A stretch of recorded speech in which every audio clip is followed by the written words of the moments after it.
I'll be honest, I had decently high hopes for this game. You might think the only reason I know about this game is because I needed to play it for the grind, but no, actually. I first heard about this game in the Sonic Universe comic book adaptation, The Tales Adventure.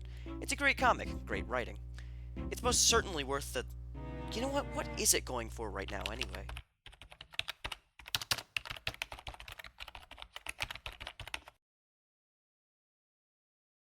Wow.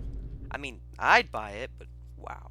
Anyway, this game is a Metroid-style adventure. You collect abilities as you progress, and instead of everything being connected like Metroid, you select an area on the hub map. This travel choice is questionable, but not necessarily unwanted. If this entire game was on one big map, I don't think I ever would have beaten it. As it is, I used a walkthrough to beat this game. Hold up, let me explain myself.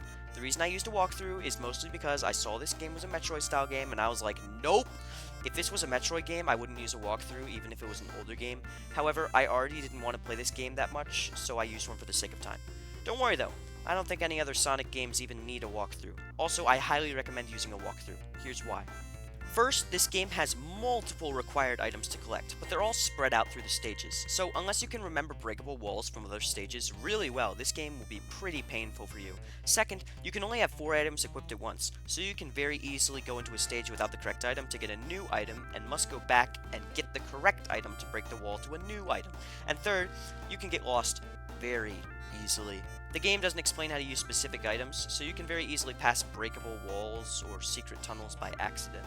The whole design of the game can be quite infuriating. There's no map, so you can very easily get lost. The bosses can be pretty terrible, and the screen crunch is not helping. The final boss is easy though, ironically. The music is forgettable, as with most Game Gear games, but worst of all is the ring system. You start each stage with a set number of rings, and if you get hit, you lose some, but not all of them. I usually wouldn't have a problem with this, but the rings in the stages are sparse. You can very easily go through entire stages without finding a single ring. Other than that though, I really don't have very many complaints. The bombs for weapons are a little hard to get used to, but that's not a huge issue. The controls are nothing like other Sonic games, well I mean of course they're not. Overall, the game is a pretty solid Tales title, and I got a fair amount of enjoyment. I know I've spent most of this video criticizing, but that's just because it's hard to explain the positives for this game. It's simply an okay Metroid knockoff featuring Tails. Before I give my verdict, I would like to say one last thing. I didn't know where in this video this part would fit, so I'm just putting it at the end. So, I'm sure you've all heard of Super Metroid, right? Great game, one of my favorite titles. Oh, off topic, but I just recently figured out that Metroid is my most played Nintendo franchise. But anyway, I think Tails Adventure could have learned from Super Metroid a little better considering it came out only a year earlier. I can understand why Tails Adventure has no map, but it really does need one. I will say, once again, I think Tails Adventure would have fared much better on the Sega Genesis. It needed extra performance and screen space. Also, I think that Super Metroid, and even Metroid 2 on the Game Boy, had a fluidity to them that Tails Adventure really needed. For example, Super Metroid doesn't need a tutorial for you to know what to do. Also, Super Metroid has unrestricted exploration, but as you advance, you kinda just know where you need to go and how to get to the next item. The movement's super fluid, so you can run at max speed and then jump and then morph, all without losing your rhythm.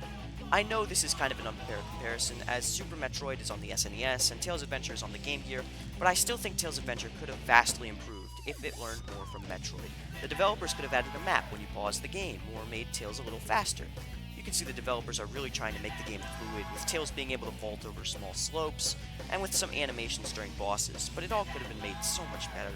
But despite this, the game is still a solid 6 out of 10. Okay, so I haven't checked the encyclopedia yet, but I'm pretty sure the next game is Sonic Labyrinth. I've heard this is like the worst Sonic game of all time, next to Sonic 3D Blast, Sonic 06, and Sonic Boom Rise of Lyric. So, I don't know. I mean, at least it only takes like 30 minutes to beat, but enjoy my suffering next video.